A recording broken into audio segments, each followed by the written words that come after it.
On this particular river, we have a lot of stonefly nymphs that actually live here because of the fact that we have a very rocky environment here. And this is the type of habitat that stoneflies are very common in. And over the years, I've had a lot of good results using a stonefly nymph. You can use a stonefly nymph year-round if you want to, because they're always in the water. But there's certain times year where they become more active.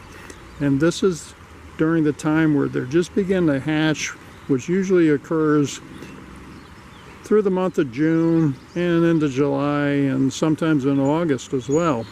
They will crawl towards the shoreline, they will climb up on rocks, they will emerge from their nymphal shell, and they'll turn into winged adults.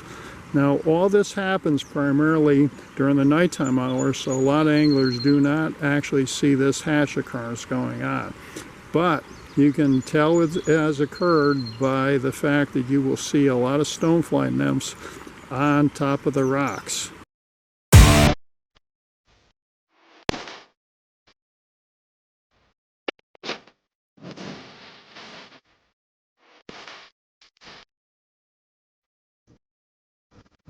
Okay, stonefly nymph is a poor swimmer. What they do is they crawl along the bottom of the rivers. They really like the rocky environments, and they spend the majority of their time in this environment. Sometimes as the current is strong, the current may knock them loose from the rock and they go tumbling downstream. So what we're going to do is we're going to cast upstream a little bit, and we're going to mend our line, let that nymph sink to the bottom,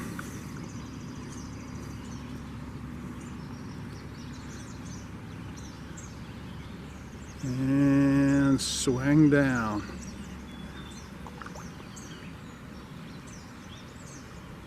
And what that's going to look like under the water is just the stonefly nymph that is tumbling along helplessly. Let's try that cast again.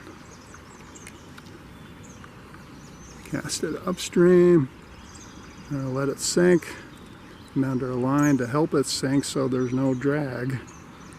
We're going to try to get a drag-free drift, which would be natural for the stonefly nymphs because they're not able to swim. So we're imitating a stonefly nymph that is tumbling helplessly along the bottom of the stream.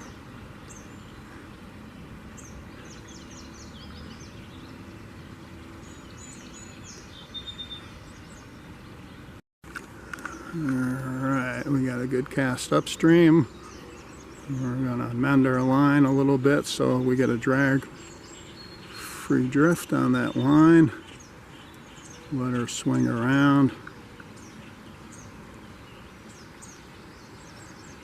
As that line gets tight and begins to swing, the stonefly nymph will rise up a little bit off the bottom. That too can generate take from a trout.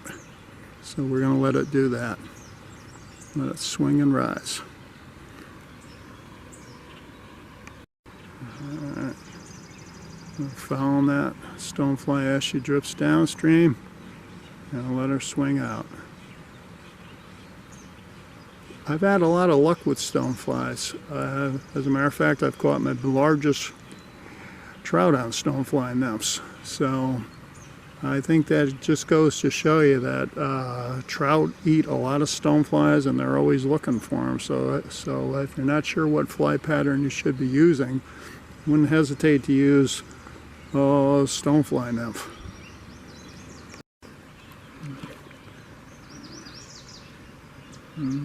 Okay, we got one on. He took that stonefly, it looks like a rainbow.